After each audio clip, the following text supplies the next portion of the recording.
आदरणीय दोस्तों और भक्तों, क्या आप जानते हैं कि महापुरुष कौन होता है? दोस्तों, इस वृत्तांत के ज़रिए मैं आपको बताता हूँ कि जब भगवान विष्णु ने वामन रूप से बलि से पृथ्वी तथा स्वर्ग का राज्य छीनकर इंद्र को दे दिया, तब कुछ ही दिनों में राज्य लक्ष्मी के स्वाभाविक दुर्गुण गर्व से इंद्र पुनः उन्मत्त हो उठे। एक दिन वे ब्रह्मा जी के पास पहुँचे और हाथ जोड़कर बोले कि हे पितामह, अब अपार दानी राजा बलि का कुछ पता नहीं लग रहा है। मैं सर्वत्र खोज आया हूँ, पर उनका पता कहीं नहीं मिलता।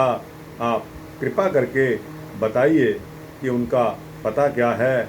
ब्रह्मा जी ने कहा, तुम्हारा यह कार्य उचित नहीं, तथापि किसी से के पूछने पर झूठा उत्तर नहीं देना चाहिए।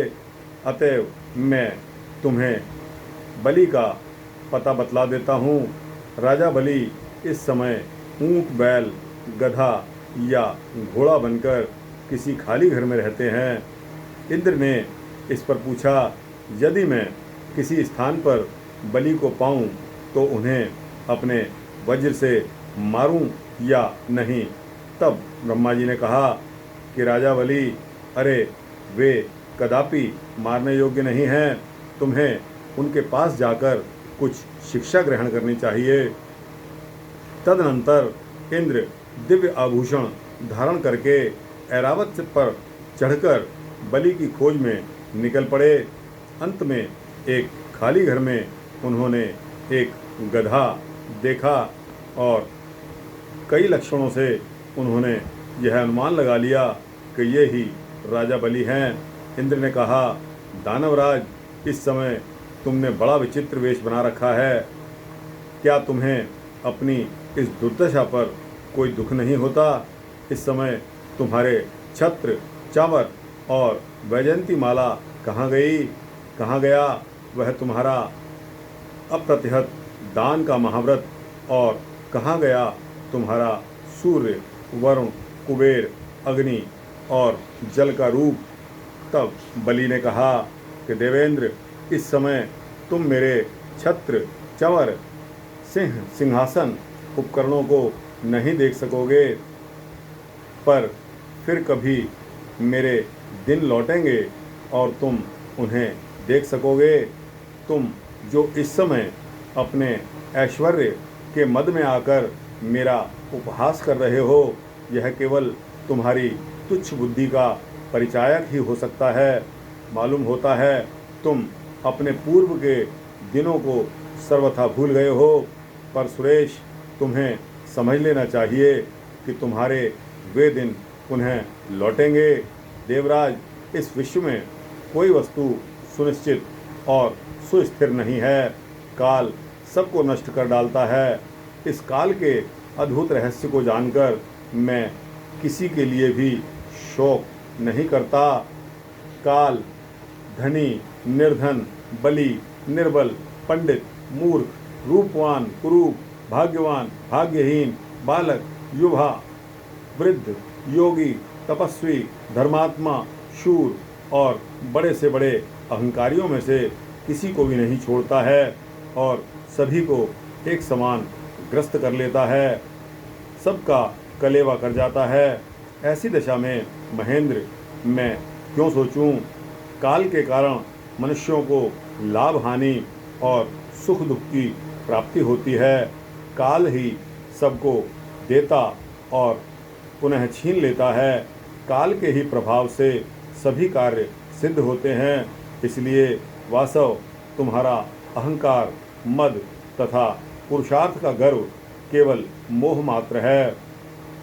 ऐश्वर्यों की प्राप्ति या विनाश किसी मनुष्य के अधीन नहीं है। मनुष्य की कभी उन्नति होती है तो कभी अवनति। यह संसार का नियम है।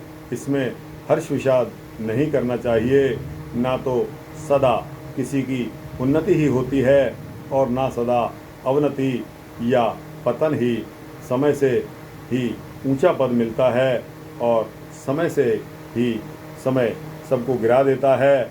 इसे तुम अच्छी तरह जानते हो कि एक दिन देवता, पितृ, गंधर्व, मनुष्य, नाग, राक्षस सब मेरे अधीन थे। अधिक क्या, जिस दिशा में राजा बलि हों उस दिशा में सब नमस्कार यूँ कहकर मैं जिस दिशा में रहता था उस दिशा को भी लोग नमस्कार करते थे। पर जब मुझ पर भी काल का आक्रमण हुआ, मेरा भी दिन पलटा खा गया और मैं आज इस दशा में पहुंच गया हूं। तब किस गरजते और तपते हुए काल का चक्र किस पर नहीं गिरेगा। मैं अकेला 12 सूर्यों का तेज रखता था। मैं ही पानी का आकर्षण करता और बरसाता था। मैं ही तीनों लोगों को प्रकाशित करता और तपाता था। सब लोगों का पालन, संहार, दान, ग्रहण, बंधन और मोचन मैं ही करता था। मैं तीनों लोगों का स्वामी था, किंतु काल के फेर से इस समय मेरा यह प्रभुत्व समाप्त हो गया है। विद्वानों ने काल को दुरतिक्रम और परमेश्वर कहा है। बड़े वेग से दौड़ने पर भी कोई मनुष्य काल को लांघ नहीं सकता। उसी काल के अधीन हम तुम सब कोई हैं। इंद्र, तुम्हारी बुद्धि सचमुच बालकों जैसी है। शायद तुम्हें यह नहीं मालूम कि अब तक तुम्हारे जैसे हजारों इंद्र हो चुके हैं और नष्ट भी हो चुके हैं। यह राज्य लक्ष्मी, सौभाग्यश्री जो आज आप तुम्हारे पास है, तुम्हारी बपौती या खरीदी हुई दासी नहीं है। वह तो तुम जैसे हजारों इंद्रों के पास रह चुकी है। वह इसके पूर्व मेरे पास भी थी, अब मुझे छोड़कर तुम्हारे पास आ गई हैं और शीघ्र ही तुमको भी छोड़कर दूसरे के पास चली जाएंगी। मैं इस रहस्य को जानकर रत्ती भर भी दुखी नहीं हुआ। बहुत से कुलीन धर्मात्मा, गुणवान राजा अपने योग्य मंत्रियों के साथ भी घोर क्लेश पाते हुए देखे जाते हैं। साथ ही इसके विपरीत मैं नीच कुल में उत्पन्न मूर्ख मनुष्यों को बिना किसी की सहायता के राजा बनता भी देखता हूँ। अच्छे लक्षणों वाली परम सुंदरी तो अभागिनी और दुख सागर में डूबती दिखाई पड़ती है और कुलक्षणा, कुरूपा, भाग्यवती देखी जाती हैं। मैं पूछता हूँ, इंद्र, इसमें भविष्यवक्ता काल यदि कारण नहीं है तो और क्या हो सकता है। काल के द्वारा होने वाले अनर्थ बुद्धि या बल हटाए नहीं जा सकते। विद्या, तपस्या, दान और बंधु बांधव कोई भी कालग्रस्त मनुष्य की रक्षा नहीं कर सकता। आज तुम मेरे सामने वज्र उठाकर खड़े हो। अभी चाहूँ तो एक घूंसा मारकर वज्र समेत तुम्हें गिरा दूँ। चाहूँ तो इसी समय अनेक भयंकर रूप धारण कर लूँ, जिनको देखते ही तुम डरकर भाग खड़े हो जाओगे। परंतु करूँ क्या, यह समय सह लेने का है, पराक्रम दिखाने का नहीं। इसीलिए यथेष्ट गधे का रूप बनाकर मैं अध्यात्म निरत हो रहा हूँ। शोक करने से दुख मिटता नहीं, वह तो और बढ़ता जाता है। इसी से मैं बेखटके हूँ, बहुत निश्चिंत और दुर्वस्था में भी। बलि के विशाल धैर्य को देखकर इंद्र ने उनकी बहुत प्रशंसा की और कहा कि निस्संदेह तुम बड़े ही धैर्यवान हो, जो इस अवस्था में भी मुझ वज्रधर को देखकर तनिक भी विचलित नहीं होते। निश्चय ही तुम राग द्वेष से शून्य और जितेंद्रिय हो।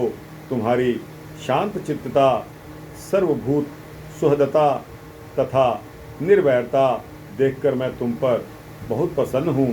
तुम महापुरुष हो। अब मेरा कोई भी द्वेष आपसे नहीं रहा। तुम्हारा कल्याण हो। अब तुम मेरी ओर से बेखटके रहो और निश्चिंत और निरोग होकर समय की प्रतीक्षा करो। यूँ कहकर देवराज इंद्र अपने ऐरावत हाथी पर चढ़कर चले गए और बलि पुनः अपने स्वरूप चिंतन में स्थिर हो गए। तो दोस्तों, यह महाभारत शांति पर्व का वृतांत जो प्रेरणाप्रद कथाओं से आपके लिए मैंने संजोया है, यह गीता प्रेस द्वारा प्रकाशित पुस्तिका प्रेरणाप्रद कथाओं में निहित है। दोस्तों, यह वृतांत आपको कैसा लगा? अच्छा लगा हो तो अवश्य ही इसको शेयर, लाइक करके अपने जैसे दोस्तों, संबंधियों, भक्तों और जिज्ञासुओं को अवश्य भेजना। इसी प्रकार इसी तरह के भक्ति वृतांत पाने के लिए दोस्तों, आप इस चैनल को सब्सक्राइब करेंगे तो आपको इसी तरह के अच्छे अच्छे भक्ति वृतांत मिलते रहेंगे। दोस्तों, आज बस इतना ही। कल के लिए आपसे फिर विदा लेता हूँ। दोस्तों, जय श्री राम, जय श्री कृष्ण।